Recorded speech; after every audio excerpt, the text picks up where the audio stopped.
Have you heard about this personal and professional podcast?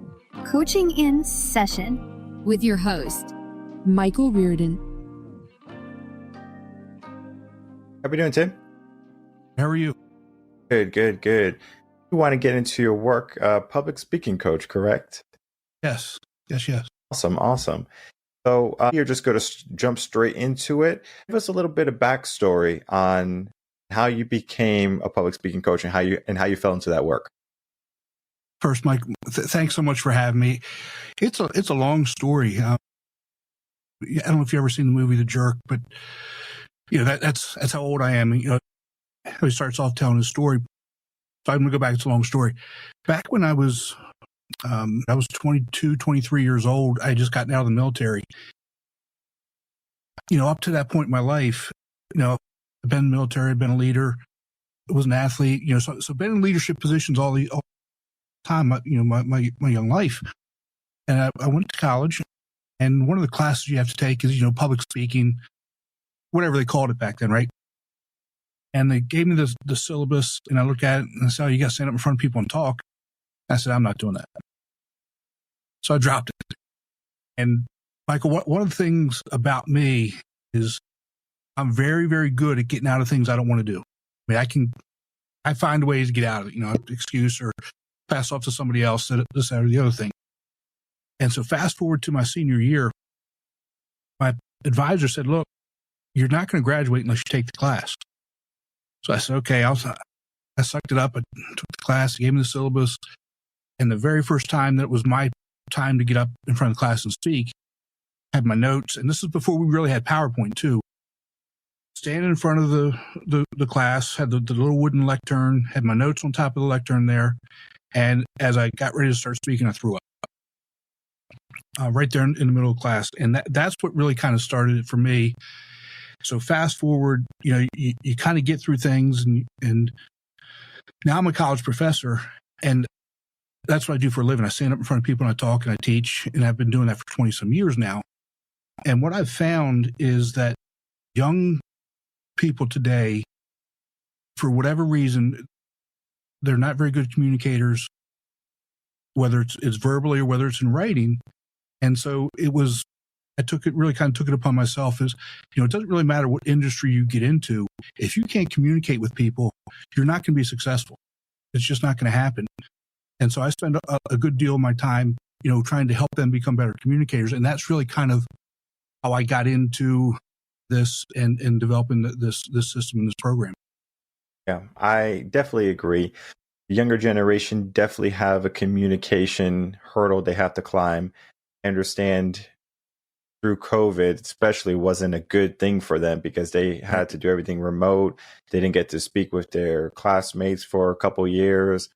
But that had severe developmental effects on them. But it doesn't mean that they can't overcome them, because we can fall into our circumstance oftentimes, but we can also get out of our circumstance many times. For individuals who want to begin, where would be a good place that you would recommend that they start? Well, first and foremost is you have to get comfortable being uncomfortable. And you have to actually start doing things that you don't like doing. And that's coming from me, who gets out of things he doesn't want to do, right? But if you want to be successful, you have to get comfortable being uncomfortable and doing the things that are going to get you to be successful. And one of the things I tell, and I've been telling people for a few years now, is that this generation of young people are way smarter than we were. They're way more entrepreneurial than we are, than my generation is. Let's put it that way. But they're not nearly as successful because they can't communicate. So they've got to, number one, get comfortable with being uncomfortable and figuring out whatever it is that has them all bunched up inside to not want to do it, want to be good communicators, and start to figure out why that is. Then second, look at when I talk about public speaking, it's not necessarily just standing on a stage. It could be in a team meeting. It could be at a networking event, a job interview, any place that you're that you're there and you're trying to sell yourself, because that's really what it is. First, you have to know who it is that you're talking to. Understand who that audience is. And that comes just doing some basic research. I mean, if you're going to a job interview, you should know the people that you're going to be speaking with. And, spend some time doing some research on those people so you can kind of have an idea of who you're going to be talking to, what their background is. You may not know what their likes and dislikes are, but you get a pretty good idea of who they are. And then you can start crafting your message based on that. And I'm not talking about being fake or phony, but if you know going into it that somebody has been working at this company for 15 years and they started off at this level and they've worked their way up, you can start crafting how you're going to talk to them and the questions that you're going to ask them just based on that. And knowing that audience should give you, first and foremost, should put you at ease at least a little bit. Think about like people when they're learning a language for the first time. They're learning a second language. So if you're an ESL learner, for example, so someone comes from, let's say, Mexico, and then they are learning English and they might be uncomfortable speaking the language. So they don't say many things and they might take a public speaking course so they can get over that fear of them maybe saying something correctly or maybe in the chance of offending someone because they might say it in a way that could be offensive to them. And I see that with new learners of the language. So what tends to happen is that they create an elevator speech or they create a set of known good responses. So they basically said, okay, I'm going to say this if someone says this to me. So they might say, hey, how are you doing? Oh, I'm good. And then they might say something, what do you do for work? And they have like all of this predetermined conversation and communication. Do you find that and you just give a blanket elevator speech, it helps with communication? Or is it something that we should be looking at each individual interaction with someone as an opportunity to create a unique experience? I think there's something to be said for each, but I think it really should be a combination of it, right? When you're talking to somebody, you're telling your story, so it can't be wrong. Because it's your story. Michael, your story's only wrong if you make stuff up, right?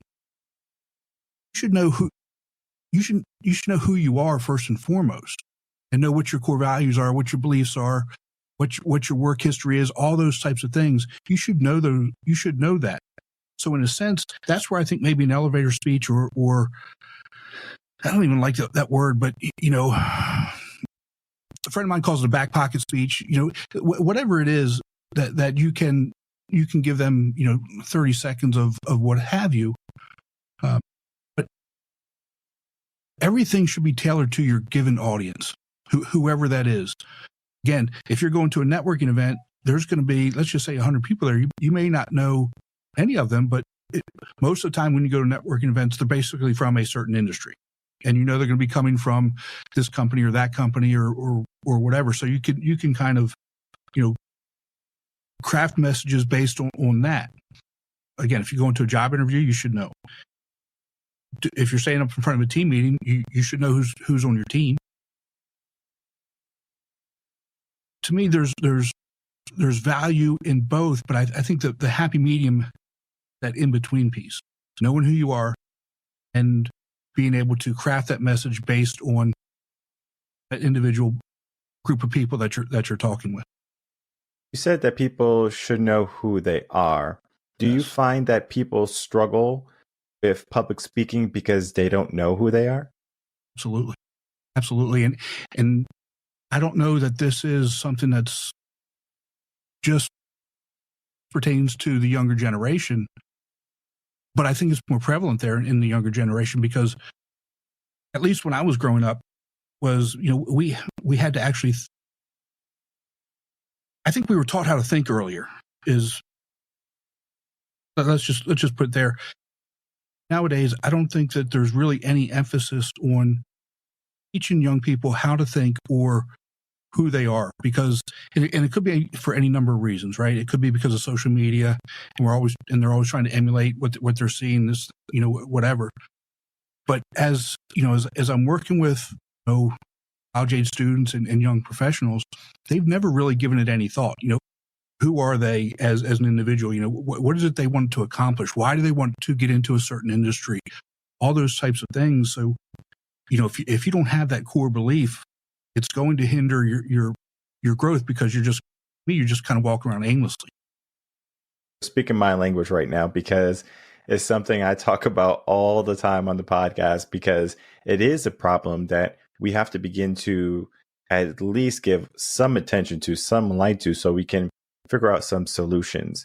Because we can look at the structure of how children develop, and we can look at how generations for millennials and how they operate with their children. And they're very protective is a good word. They're very protective for their children. So mom and dad will actually go out and fight that child's fight for them, when that child should learn how to fight themselves. And I'm not talking about brawling. I'm not talking about, like giving some busted lips and stuff. Like, there has to be some type of adversity. And if they don't, then at some point they're going to, face with the question, who am I? Like, who am I becoming? That identity was not created. And there's many layers to how, a child develops. And that top part of the pyramid is identity. Oftentimes, they might be getting some of the bottom stuff, and then maybe they start to lose it around the value sector, where they don't even know what they should value. And this is one of the reasons why, like in relationships, it's kind of like, I got a fling here, and I'm going to, date this person, or I'm going to get a divorce. And it just seems like that is becoming more of the norm, because the values have not been instilled. So we are living more in a modern time than the traditional time. And I think back at like how we dressed back in the day. Like, let's go back to the 1940s, right? Men, women, nice attire. Women had longer dresses. Men would wear, 2 or 3 piece suit. And it seemed like that was the demeanor that they were going toward. But now we have this very lax way of living. T-shirt, baggy pants or something like that, piercings all over my face. Do you think that this this presentation of what people see as like normal is also going to have some effect on how someone would communicate with the general populace and maybe even themselves? Most definitely. And let's take it a step further. It's also about how you feel about yourself too, right? I mean, if you're going out with your wife, your girlfriend, significant other, and you dress up nice, you guys are going out on a nice date, something that you wouldn't normally do, and you dress like you wouldn't normally, a nice outfit, you look good, you feel so much better about yourself. When you go to the gym, you're wearing t-shirt and shorts, and I'm frumpy, whatever. I don't really care, because I don't care what I look like, because I'm going to do this. The same thing goes when you go to work. If you get dressed, you go to work, and you spill coffee on your shirt before you even get to work, you're already thinking, "Oh man, it's not going to be a good day." Stain my shirt up. I've got food all running down my, whatever it is. If we look good, we feel good, and we have more confidence in ourselves. Here's a really good example for this, all right? So, as a college professor and how times have changed, when I first started teaching, I would tell the students, okay, if we have a presentation, you need to wear this. If we have guest speakers coming in, you need to do this. If we're going on a field trip, this is how you need to dress. And then I said, you know what? Let's them start to make choices and decisions and figure this out for themselves. So we started to develop norms, and I've separated them into groups and say, okay, we're going to develop 3 different levels of dress, and you all are going to decide what that is. And I helped guide them. With that guidance, they got to where I wanted them to get. Now I do this, and we're not even getting close. And so, I've got to say, okay, no, this isn't,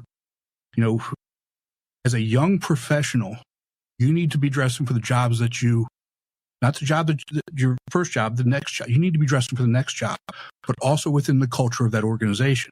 So you have to think about things on a different level. And they say, well, people aren't wearing shirts and ties anymore. I said, but it doesn't matter if other people are. If you want to separate yourself, you have to look that part. You have to elevate yourself and make sure that you're above everybody else. And just think about what that's going to do. Let's just take the sport industry for example. That's where I kind of come from, right? An entry-level job is going to get like 1,500 applicants. So how are you going to stand out in 1,500? Right? Let's say you get down to, they're going to do 10 video interviews. How are you going to stand out just on one camera out of those 10? What are you going to look like? Are you going to wear a t-shirt, or are you going to put a shirt and tie on it and a jacket?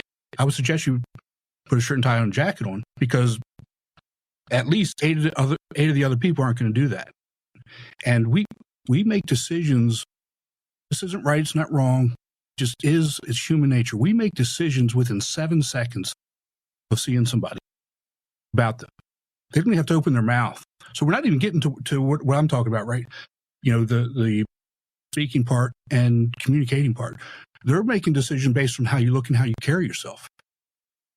So that's kind of where we are. So it's that whole.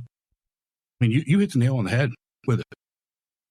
Think back when I was in college, and I did two colleges because I didn't come from money, and I had to go to a community college before I can go to university. So I try to mitigate as much spending college costs as possible. So I was able to go through just about 3 years of community college, and the only reason was because I didn't really know what I wanted to do. I was like, do I want to do accounting? And I started that path, and then it wasn't really what I wanted to do. So then I was like, okay, let me switch over, and I went through the teaching path. So it was some different courses I had to take. So I had extra credits at the end of it all. But what happened in the community college is very different than what happened at university.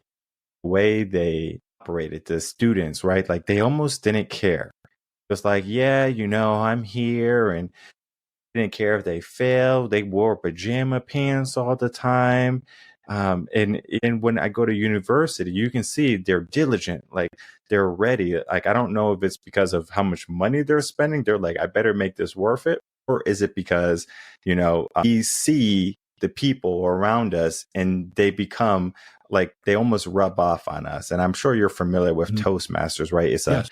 Like a public speaking group where people can come together to perfect their speaking, and they're working on a speech that they want to one day present, maybe do like a TEDx or whatever.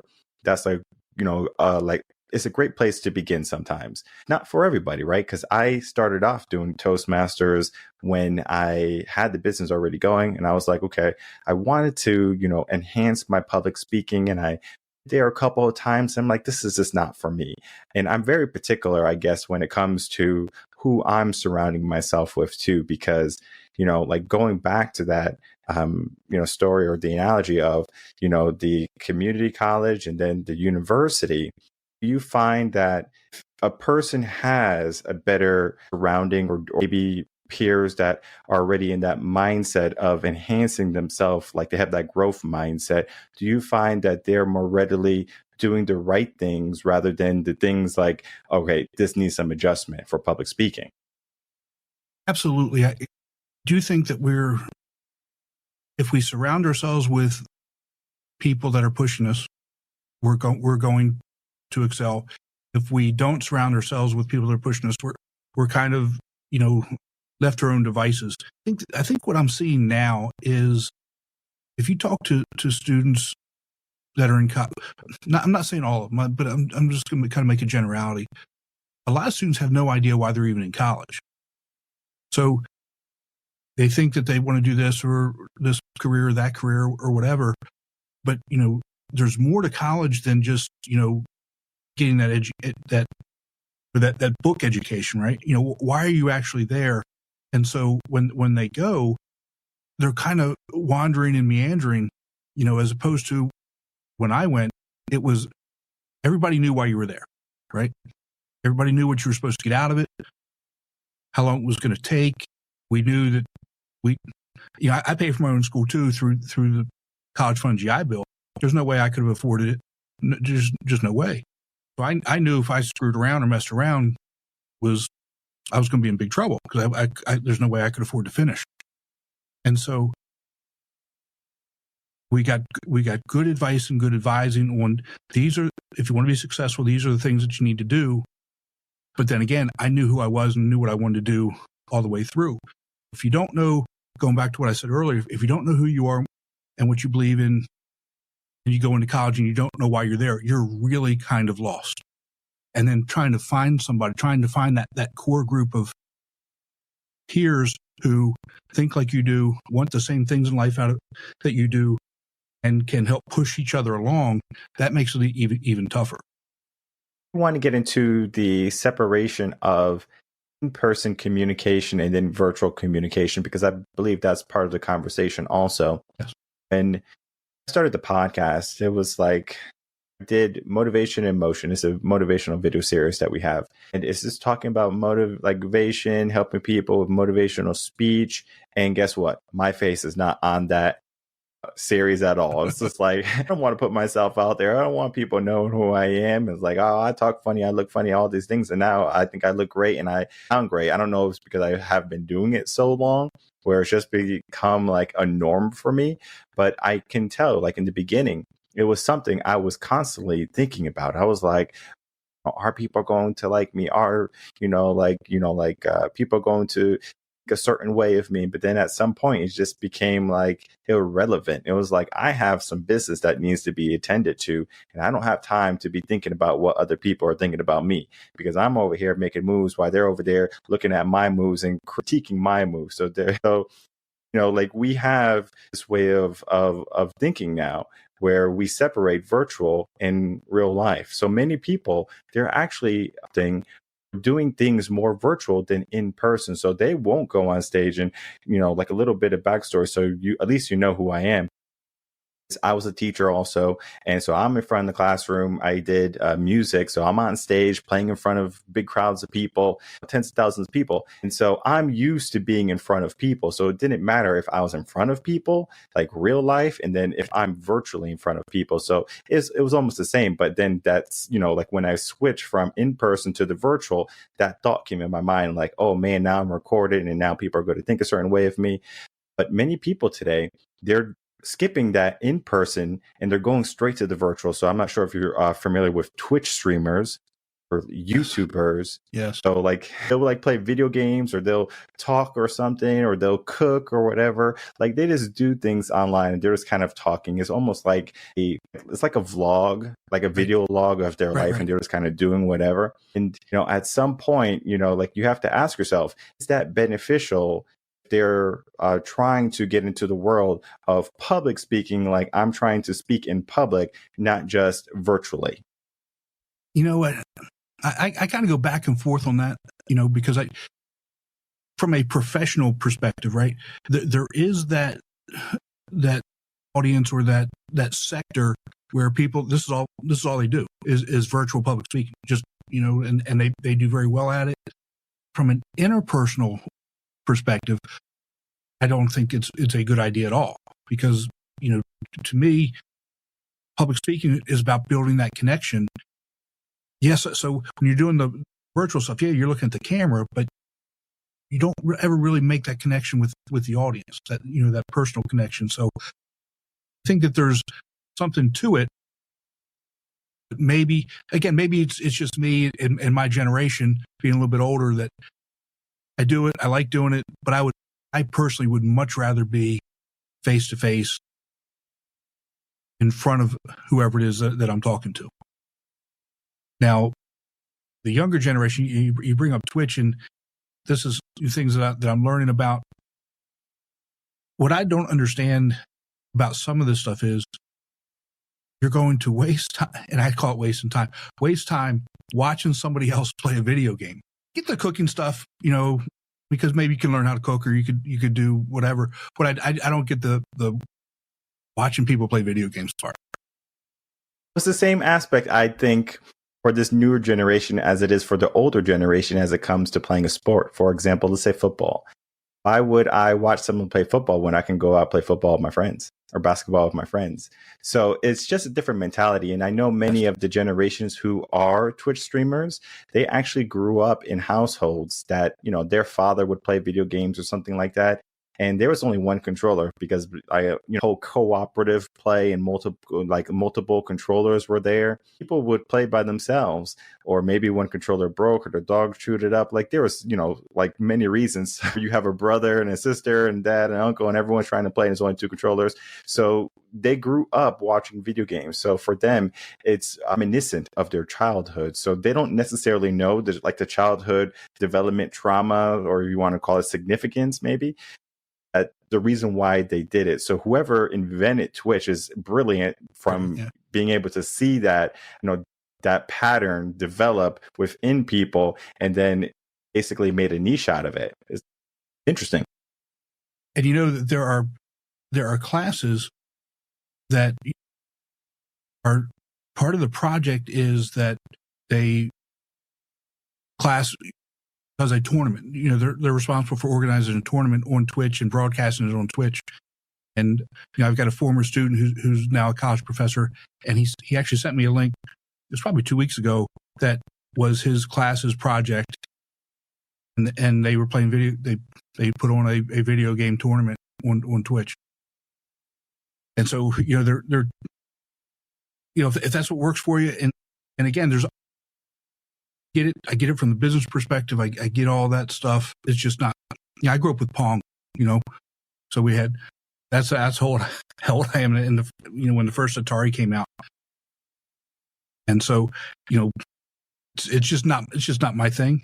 But I do get it, and I do think on some level it's a good skill to have, because you do need to be able to communicate in many different forms, really across the spectrum. Very true. And, I'm not here to also, poke bad at Twitch streamers and things along those lines, because, everyone has their preference when it comes to how they would like to communicate with people. We have come a long way from being a pen pal, from speaking with someone from a different country, where I remember in elementary school, I would write letters, to people from different places in South America. And we only did it probably 3 or 4 letters before it kind of fell apart, because I think the school helps you in the beginning to kind of get things going. And then it's up to you as a student if you want to continue the relationship. And, when you're in 6th grade, the last thing you want to be doing is writing letters to someone you never met before, right, for the rest of your life. Right. And I remember when I was learning Spanish, truly learning Spanish, not just in high school, taking it in college, taking it, but I got a pen pal from Chile, and we would talk all the time. And, being able to communicate just, via a mobile device was something that wasn't possible when I was in 6th grade. So technology is making great strides for us to communicate with each other. I do want to say this. They say that even though through all these advances of technology and, how we're able to call people, thousands of miles away and around the world, different times, but they're saying that we're living in the most disconnected time that we have ever lived in. Do you think that is something that we can fix by taking away technology or utilizing technology in a different light? We're not going to take technology away. So we have to learn how to use it better. It's not grammatically correct, but we have to be better. And I think part of it is understanding that, our life does not revolve around our phone. Our life does not revolve around our computer or iPad or whatever device it is. And, I think the disconnected piece is don't actually talk to or communicate with people, with individuals. Maybe not outside of our own inner circle, our own family, our own close network of friends. Just think about when you go to a grocery store, saying hi to somebody. They look at you like, "Oh gosh, what are you doing?" I don't know how to respond. And then with the way we are in society today, we're not allowed to disagree with somebody and be okay with it. It's, we disagree, then the other person's a horrible person, and there's arguments and everything else. So we've lost a lot of, interpersonal communication style and reaction, and how to deal with people that think a little bit differently or do things a little bit differently, even though we have everything that says we should be able to get along better. Remember when I first came to Austin, Texas, and I live in Round Rock now, but still in the metro area of Austin. And this is 2016. I came down, and I'm from Connecticut, so New England. And New England people, they're great, but like they all live in a bubble, right? They all mind their own business and they all do their own thing. And if you're at Starbucks talking with your friend or something, you can't go into their conversation because that's rude, or they're going to look at you funny or weird, like, wait, what's going on? Like, you're trying to rob me or something. But the reality is, it's just that's how they grew up, and that's the mentality. But when I came to Texas, oh man, let me tell you something. It was weird because everyone was trying to talk to me and just like, hey, how you doing? And being like, howdy. And I remember I went to the place, it's called the Oasis in Austin. It's like a restaurant bar type of deal, and it's overlooking Lake Travis. And there was an electrician or a carpenter. He was working in one of the stores being built or restaurants being built at the time. And we were just walking by. I was going to go look at the lake, take a couple of pictures, and he just stopped what he was doing. Howdy. And this is like the third or fourth occurrence, since me being there for 2 days. And I'm like, something's wrong. And then I started to realize it was the people. It's just the culture here. And the culture is not only about just the people around you. It can be as simple as your family. Like, what type of culture and upbringing did you have? Did you eat at the dinner table, or did you eat in front of a TV, right? Were you communicating your problems, or did you just kind of say, in the corner and think about it and time out and, like all of these things. Now, I'm not saying it's a huge proponent for why someone might not be, like gun ho about public speaking or being able to communicate, but it's definitely going to be something that they have to look at if they're trying to enhance their public speaking, where they might not have had that upbringing where they can, be those free thinkers. Because, one of the things that, we talked about early on is that critical thinking with this newer generation is almost out the windows because they didn't have that, that chance to do it. Not saying that they can't. It's just that why do it if they don't have to? It's like, maybe you're really good at carpentry work, but if you didn't work on plumbing, and you probably don't know anything about plumbing. So we grow with our times and we grow with our skills. And I know public speaking is a skill that many people are trying to dive into because they understand how important it is, not only from, just a personal standpoint of being able to communicate with the people around us, friends, family, but then it can also go all the way to entrepreneurial stuff where work, new clients, etc. Like there's a building factor to that. And I know there's many people who are going to be looking to enhance that skill. So with that, I would love for you to tell people how they can reach out to you, to begin to work with you. And then also please share with us some final words. Well, thank you for that. And I liked your story about Austin, Texas. And before I tell everybody, I moved to Mobile, Alabama, just Daphne, Alabama, just outside of Mobile to go to school. And I was there, and my wife was staying in Pennsylvania. And I called her and I said, look, I'm going to talk to you on the phone as I go out to the car because there's people out there. And if they stop me, it's going to be a half an hour conversation. And I don't have time for that.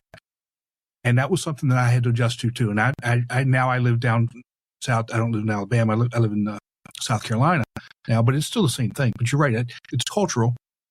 But that also does help with that public speaking, because if you get used to talking to somebody you don't know about nothing, right? You can talk on the fly. You can think on the fly. You can just have those open conversations.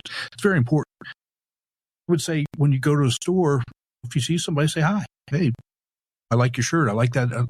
And just start those informal types of conversations. That does help you become a little bit more relaxed in talking to people. But if you want to get in touch with me, and work with me, you can go to timnewmanspeaks.com. And Michael, I'm sure you're going to put this in the show notes. But what I'd like to say to your listeners is, make sure that you're giving Michael and Coaching in Session a 5-star review, and with the comments on why you like his show. I mean, Michael, what you're doing is really important and helps a lot of people. So as you're listening to the podcast, give him a 5-star review, and then as you go down, and you can click on my website, and I'll give your listeners, Mike, and I'll send you a coupon code, a coupon code for 50% off of the Formula for Public Speaking course, $125 value. I'll send off to your listeners, and just as kind of a thank you for giving me this platform and for doing all the good work that you do. Excellent. And I encourage people to jump on that, because I don't think people truly understand how important communication is.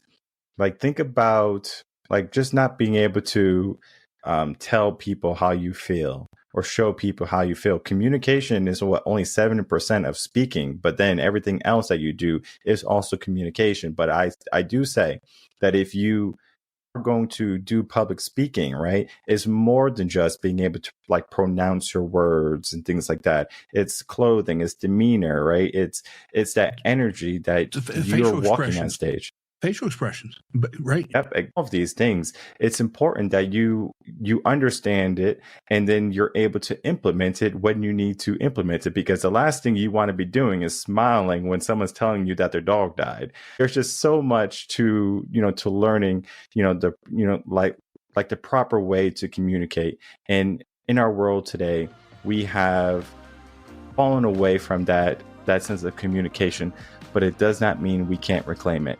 So I do want to thank you, Tim, for coming on, for spending some time with us, talking about your work, and then also giving us that coupon code so people can get a jump start on being better communicators. Mike, thanks so much, and I really do appreciate it. Y'all take care.